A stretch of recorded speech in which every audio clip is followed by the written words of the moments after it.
Welcome back, A-level psychology students. Let's jump right into today's explainer. Have you ever wondered exactly how a child suddenly learns to tie their shoes or solve a really complex math problem? Well, today we're tackling a highly examinable area of the AQS specification that answers exactly that. We're looking at Vygotsky's theory of cognitive development, specifically focusing on scaffolding. This is your flipped learning material, so it's designed to give you a really secure, deep understanding of these concepts before we start applying them in the classroom. Think of this as the practical how of cognitive development. So let's get focused and master this topic together. Here is our roadmap for today. We'll start with a quick knowledge bridge, move into the AO1 core explanation, tackle AO2 application, then critically evaluate with AO3. After that, we'll have a stretch and challenge, and finally, a practical study to wrap things up. Section 1. Knowledge Bridge. Okay, so you should already be familiar with the Zone of Proximal Development, or ZPD. Just as a quick refresher, remember that the ZPD identifies the gap between what a child can do completely independently and what they can achieve with a bit of guidance. It highlights what a child is actually capable of learning. Now today, we're exploring exactly how they are supported across that gap. If the ZPD is the destination, well, scaffolding is the bridge that gets them there. Section 2. AO1 Core Explanation. Let's break down exactly what scaffolding is. Fundamentally, it's about temporary, structured support. The person providing this guidance is called the MKO, or more knowledgeable other. Usually this is an adult, a teacher, or honestly, even a more advanced peer. The support they give bridges that exact gap between a learner's current independent ability and the higher level of performance that's only possible within their ZPD. This can be physical modeling, verbal prompting, managing frustration. It's all systematically designed to guide the learner toward internalizing a completely new cognitive skill. Now here is a really common misconception to watch out for. Vygotsky brilliantly argued that higher mental functions originate in social interaction before becoming internalized. But he actually never coined the word scaffolding. He laid the theoretical groundwork, the ZPD and the MKO, but the term itself was formally operationalized much later by the researchers Wood, Bruner, and Ross in 1976. So let's look at that classic 1976 study in a bit more detail, because this is a crucial piece of empirical evidence for your AO1. Wood, Bruner, and Ross observed 30 kids, aged between 3 and 5, attempting to construct this incredibly complex wooden block pyramid. They chose this task deliberately because it was way too difficult for the children to complete unaided, meaning it sat perfectly within their ZPD. The researchers filmed and carefully watched how adults assisted the children, specifically looking at how they adjusted their help based on the child's level of competence. From analyzing this, they identified 6 key functions of scaffolding, creating a really precise step-by-step framework for the MKO to follow.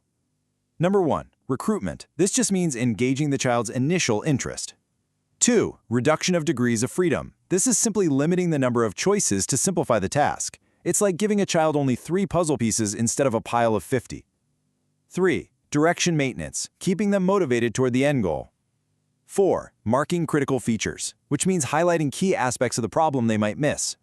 5. Demonstration, actually modeling the required steps. And 6. Frustration control, effectively preventing the learner from becoming totally overwhelmed so they stay engaged. This specific structural breakdown is exactly how an MKO systematically supports a learner. Now, a crucial characteristic here, and an absolutely essential key term for your notes, is contingent regulation.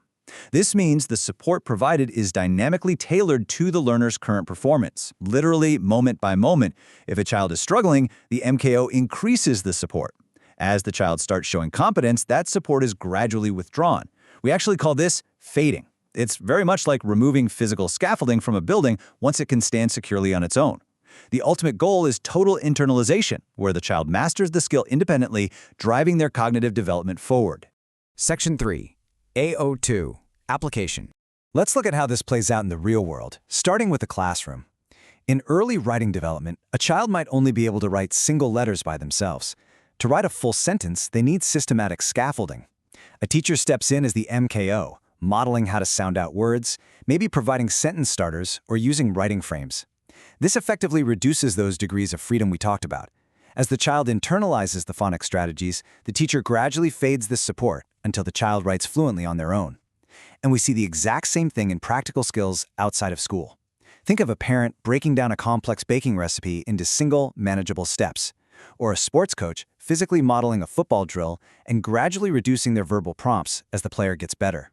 In both cases, the MKO is dynamically adjusting their help. This brings us brilliantly to our synoptic links.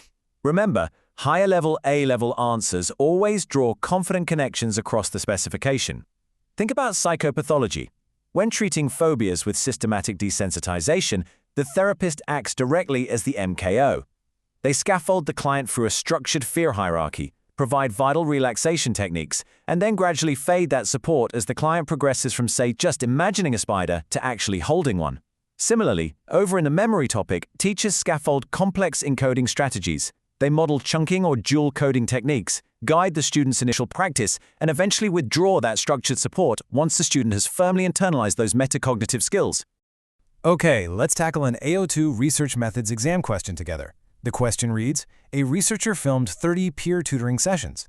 Explain how the researcher could operationalize scaffolding in this observation for 3 marks. Now, operationalization is a classic stumbling block in A-level psychology, so let's break this down securely to ensure you don't drop any marks. To grab all 3 marks, you need to be exceptionally precise. First, state that the researcher needs to identify specific, observable behaviors that definitively represent scaffolding, things like verbal prompting, direction maintenance, or physical modeling.